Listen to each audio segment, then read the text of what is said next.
سردار ایاز صادق صاحب 199 votes. میں سردار ایاز صادق صدق کے دل سے حلف اٹھاتا ہوں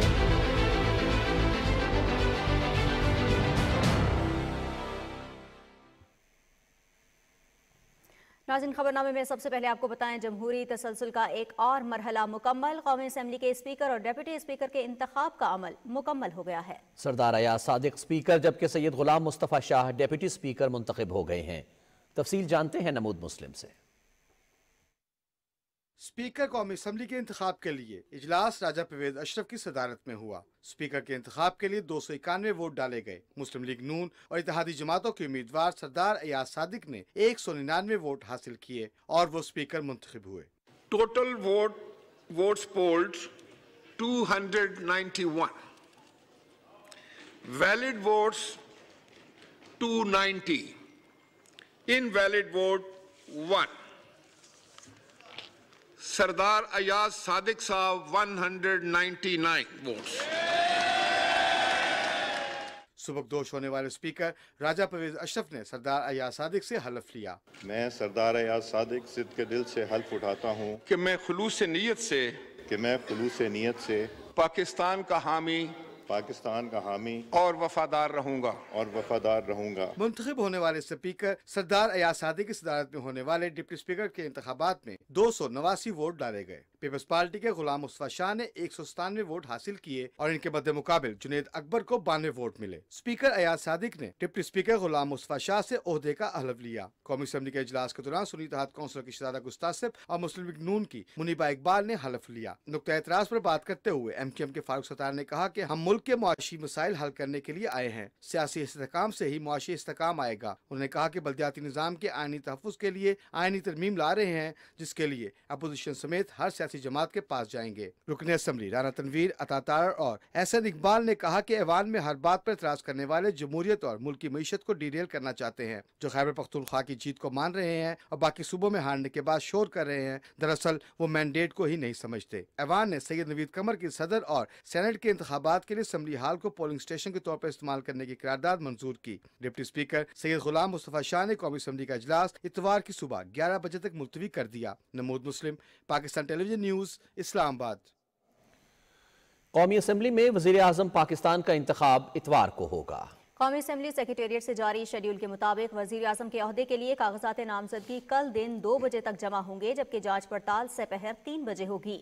قومی اسمبلی میں نئے قائد ایوان کا انتخاب ڈویژن کے ذریعے ہوگا۔ مسلم لیگ نون اور اتحادی جماعتوں نے محمد شہباز شریف کو وزارت عظمیٰ کے لیے امیدوار نامزد کیا ہے۔ سنی اتحاد کونسل کی جانب سے عمر ایوب خان کو نامزد کیا گیا ہے۔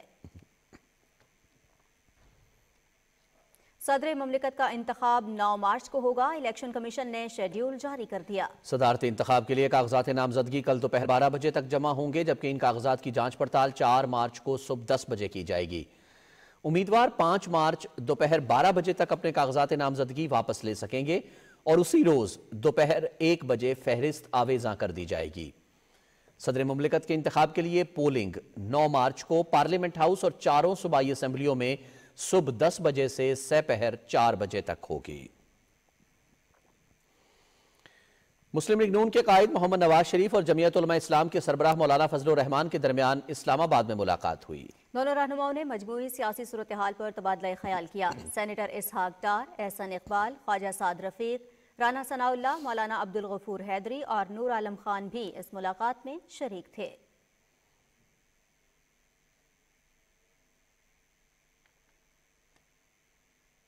مسلم لیگ نون اور MQM پاکستان کے درمیان معاہدہ طے پایا ہے، جس کے تحت بلدیاتی نظام کو بہتر بنانے کے لیے آئینی ترامیم ترجیح ہوں گی۔ دونوں جماعتوں کے قائدین نے پارلیمنٹ ہاؤس میں معاہدے پر دستخط کیے۔ مسلم لیگ نون کی طرف سے احسن اقبال، خواجہ سعد رفیق اور رانا ثناء اللہ، جبکہ MQM پاکستان کی جانب سے سید مصطفیٰ کمال، فاروق ستار اور خواجہ اظہار الحسن نے دستخط کیے۔ MQM پاکستان پارلیمنٹ میں مسلم لیگ نون کے ساتھ مل کر کام کرے گی۔ علی امین گنڈاپور خیبر پختونخوا کے وزیر اعلیٰ منتخب ہو گئے ہیں۔ نومنتخب وزیر اعلیٰ نے ایوان میں اظہار خیال کرتے ہوئے اپنی ترجیحات کا اعلان کیا۔ تفصیل بتا رہے ہیں ساجد اختر اپنے اس رپورٹ میں۔ سنی اتحاد کونسل کے حمایت یافتہ آزاد رکن خیبر پختونخوا اسمبلی الیامین گنڈاپور نے ایوان میں 90 ارکان کی حمایت حاصل کی۔ ان کے مد مقابل پاکستان مسلم لیگ نون کے عباد اللہ کے حق میں 16 ارکان نے رائے دی۔ جمعیت علماء اسلام سے تعلق رکھنے والے ارکان نے انتخابی عمل کا بائیکاٹ کیا۔ اس سے پہلے اسپیکر بابر سلیم سواتی نے قائد ایوان کے انتخاب کے طریقہ کار کے بارے میں ارکان اسمبلی کو تفصیل سے بتایا۔ انتخاب کا عمل شروع ہوتے ہی لابی نمبر 1 کے سامنے رکھے گئے رجسٹر میں الیامین گنڈاپور کے حق میں ارکان نے ناموں کا اندراج کیا، جبکہ لابی نمبر 2 کے سامنے رکھے گئے رجسٹر میں ڈاکٹر عباد اللہ کے حق میں ارکان نے نام درج کیے۔ ایوان سے خطاب کرتے ہوئے نو منتخب وزیر اعلیٰ خیبر پختونخوا الیامین گنڈاپور نے اعلان کیا کہ 1 رمضان سے صوبے میں صحت کارڈ کی سہولت بحال کر دی جائے گی اور لنگر خانوں کو دوبارہ فعال بنا دیا جائے گا۔ انہوں نے کہا کہ ہم ایسا نظام چاہتے ہیں جس میں کسی کے ساتھ زیادتی نہ ہو۔ خیبر پختونخوا اسمبلی میں اپوزیشن لیڈر ڈاکٹر عباد اللہ نے کہا کہ صوبے کو درپیش مسائل کے حل کے لیے سیاسی لوگوں کو مل کر کام کرنا ہوگا۔ انہوں نے کہا کہ وفاق اور صوبے کے درمیان پل بننے کے لیے تیار ہوں۔ Sajid Akhtar, Pakistan television news, Peshawar. Balochistan assembly نئے وزیر اعلیٰ کا انتخاب کل کرے گی۔ نئے قائد ایوان کے لیے مقررہ وقت تک پیپلز پارٹی کے میر سرفراز بگٹی کے علاوہ کسی امیدوار نے بھی کاغذات جمع نہیں کرائے۔ رپورٹ کر رہے ہیں وقار احمد۔ بلوچستان اسمبلی 2 مارچ کو نیا قائد ایوان منتخب کرے گی۔ منتخب قائد ایوان بلوچستان کا 20واں وزیر اعلیٰ ہوگا۔ اسمبلی رولز 15 کے سب کلاز 1 کے تحت عام انتخابات کے بعد اسمبلی کی حلف برداری، اسپیکر اور ڈپٹی اسپیکر کے انتخاب کے بعد بنا کسی کارروائی یا بحث کے ایوان نے کسی ایک رکن کو قائد ایوان یا وزیر اعلیٰ کے لیے منتخب کرنا ہوتا ہے۔ قواعد کے تحت قائد ایوان کے انتخاب کے دن سے 1 روز پہلے کوئی بھی رکن کسی دوسرے رکن کو وزیر اعلیٰ کے لیے نامزد کر سکتا ہے۔ نامزد رکن کے کاغذات شیڈول 5 کے تحت سیکریٹری اسمبلی کو جمع کرائے جاتے ہیں۔ وزیر اعلیٰ کے انتخاب کے لیے رول 2 اور 15 کے تحت کاغذات کے مسترد یا منظور ہونے کے بعد اسپیکر نے شیڈول 6 کے تحت انتخاب کرانا ہوتا ہے۔ انتخاب کے بعد گورنر کو اسپیکر کی طرف سے کلاز 19 کے تحت وزیر اعلیٰ کے انتخاب سے آگاہ کیا جاتا ہے۔ Waqar Ahmed, PTV news, Quetta. Election commission نے سینٹ کی خالی نشستوں پر انتخابی شیڈول جاری کر دیا ہے۔ 6 خالی نشستوں پر الیکشن 14 مارچ کو ہوگا۔ یہ نشستیں یوسف رضا گیلانی، مولانا عبدالغفور حیدری، نثار کھوڑو، جام مہتاب، پرنس احمد عمر اور سرفراز بگٹی کے مستعفی ہونے سے خالی ہوئی ہیں۔ شیڈول کے مطابق کاغذات نامزدگی 3 مارچ تک جمع ہوں گے۔ جانچ پڑتال کا عمل 5 مارچ جبکہ اپیلیں 7 مارچ کو دائر کی جا سکیں گی۔ نظرثانی فہرست 9 مارچ کو جاری ہوگی۔ ارکان سینٹ نے سابق سربراہ PTI کی جانب سے پاکستان کو قرض فراہم نہ کرنے کے لیے IMF کو خط لکھنے کی مذمت کی ہے۔ سینٹ اجلاس کی تفصیل بتا رہے ہیں ارسلان اسد۔ وقفہ سوالات کے بعد عوامی اہمیت کے معاملے پر اظہار خیال کرتے ہوئے سینیٹر سعدیہ عباسی نے کہا کہ سابق سربراہ PTI کی جانب سے IMF کو خط لکھا گیا ہے جس میں انہوں نے IMF کو پاکستان میں حالیہ عام انتخابات کی شفافیت کی تحقیقات کے بارے میں کہا۔ ان کا یہ اقدام غیر ملکی اداروں کو پاکستان کے اندرونی معاملات میں مداخلت کے مترادف ہے۔ ہم سب کو مل کے پاکستان کے مفادات کے لیے کام کرنا چاہیے، لیکن اس کا یہ مطلب نہیں ہے کہ ہم دوسرے ملکوں کو اور دوسرے اداروں کو کہیں کہ وہ آئیں اور آ کے ملک کے معاملات میں انٹرفیئر کریں۔ انتہائی افسوسناک بات ہے۔ IMF کوئی نہ تو انویسٹیگیشن ایجنسی ہے، نہ ہی پاکستان کی ساورنٹی پہ ان کا ایسا رول ہے جس میں وہ امپوز کر سکیں اپنی ول کو۔ باہر ملکوں کے اداروں کو بلا کے اور پاکستان کے اندرونی معاملات میں جو پیورلی اندرونی معاملات ہیں ان کے اوپر ان کو دعوت دینا کہ آپ انٹرفیئر کریں۔ سینیٹر عرفان صدیقی نے بھی سینیٹر سعدیہ عباسی کو موقف کو درست قرار دیتے ہوئے کہا کہ اس قابل افسوس واقعے پر ایوان میں بحث کے لیے تحریک التوا بھی جمع کرائی ہے۔ افسوس کا اظہار کرتا ہوں کہ اپنے داخلی معاملات کے اندر وہ جماعت جو یہ کہتی ہے کہ غلامی نامنظور، اس کو ہرگز کسی باہر کے ایجنٹ کو اور خاص طور پہ پیسہ دینے والے کو ہمارے سیاسی معاملات میں گھسیٹنا نہیں چاہیے۔ سینیٹر وقار مہدی اور سینیٹر نثار احمد کھوڑو نے بھی سابق سربراہ PTI کی جانب سے IMF کو خط لکھے جانے پر سخت تنقید کرتے ہوئے کہا کہ سیاسی مفاد کے لیے ملک کو نقصان پہنچانا قابل مذمت ہے۔ Deputy chairman senate Mirza Muhammad Afridi نے وزیر پارلیمانی امور مرتضیٰ سولنگی کی جانب سے سینٹ کو زیادہ سے زیادہ وقت دینے پر ان کے کردار کو سراہتے ہوئے شکریہ ادا کیا۔ اس موقع پر ارکان سینٹ نے ڈیسک بجا کر وزیر پارلیمانی امور مرتضیٰ سولنگی کے کردار کو سراہا۔ سینیٹر ثنا جمالی سمیت دیگر ارکان سینٹ نے ایوان کی توجہ گوادر میں شدید بارشوں کے بعد مخدوش صورتحال کی جانب دلائی۔ انہوں نے وفاقی حکومت سے متاثرین کو فوری اور بھرپور مدد فراہم کرنے کا مطالبہ کیا۔ سینیٹر پلوشہ خان اور سینیٹر عفان اللہ نے غزہ میں اسرائیلی بربریت کا معاملہ ایوان میں اٹھاتے ہوئے پاکستان سمیت مسلم امہ پر زور دیا کہ وہ اس معاملے میں اپنا فعال کردار ادا کریں۔ پی ٹی آئی سے تعلق رکھنے والے ارکان سینٹ نے سینیٹر اجاز چودھری کے پروڈکشن آرڈر کے اجراء کے مطالبہ کرتے ہوئے کہا کہ ان کی جماعت سے تعلق رکھنے والے افراد کو رہا کیا جائے۔ سینٹ اجلاس اب پیر کے سپہر 3 بجے ہوگا۔ ارسلان صدقے Khel, Pakistan television news, اسلام آباد۔ وزیر اعلیٰ پنجاب مریم نواز نے ذخیرہ اندوزوں کے خلاف فیصلہ کن کارروائی کا حکم دیتے ہوئے کہا ہے کہ رمضان پیکج میں شفافیت یقینی بنائی جائے۔ لاہور میں اجلاس سے خطاب کرتے ہوئے انہوں نے کہا کہ میرا کوئی فیورٹ نہیں، کرپشن کو بالکل برداشت نہیں کیا جائے گا۔ تفصیل جانتے ہیں رانا افتخار احمد سے۔ لاہور میں وزیر اعلیٰ مریم نواز شریف کی زیر صدارت اعلیٰ سطحی اجلاس کے دوران ماہ سیام میں عوام کو ریلیف دینے کے حوالے سے اقدامات کا جائزہ لیا گیا۔ اجلاس سے خطاب میں وزیر اعلیٰ نے کہا کہ مستحق افراد کو رمضان پیکج ان کی دہلیز پر پہنچایا جائے گا۔ انہوں نے انتظامیہ کو ہدایت کی کہ رمضان پیکج کی اشیاء کے معیار پر کوئی سمجھوتہ نہ کیا جائے۔ میں ہر ڈسٹرکٹ ایڈمنسٹریشن کے ہیڈ سے یہ ایکسپیکٹ کرتی ہوں کہ وہ رینڈم چیکنگ کریں گے despite those multiple layers of checking, کہ آپ ایک ایک سیمپل اٹھا کے کہیں ڈبہ کھلوا کے آپ دیکھیں گے اگر 6 چیزیں ہیں، 6 آئٹمز ہیں، 6 کی 6 موجود ہیں، کہ میری کوئی فیورٹ نہیں ہے۔ وزیر اعلیٰ نے کہا کہ صوبے بھر میں صفائی ستھرائی کو ہر حال میں یقینی بنایا جائے گا اور اس سلسلے میں ہر قسم کی وال چاکنگ کا بھی خاتمہ کیا جائے گا۔ 1 مہینے میں مجھے پورے پنجاب کی صفائی چاہیے، کوئی سڑک ایسی نہ رہے، کوئی محلہ ایسا نہ رہے، کوئی گلی ایسی نہ رہے، کوئی گاؤں ایسا نہ رہے، کوئی گراؤنڈ ایسی نہ رہے جہاں کی صفائی نہ ہو۔ وال چاکنگز کو آپ نے دیکھنا ہے، انہیں وائٹ واش کرانا ہے، وال چاکنگز ختم کرانی ہے۔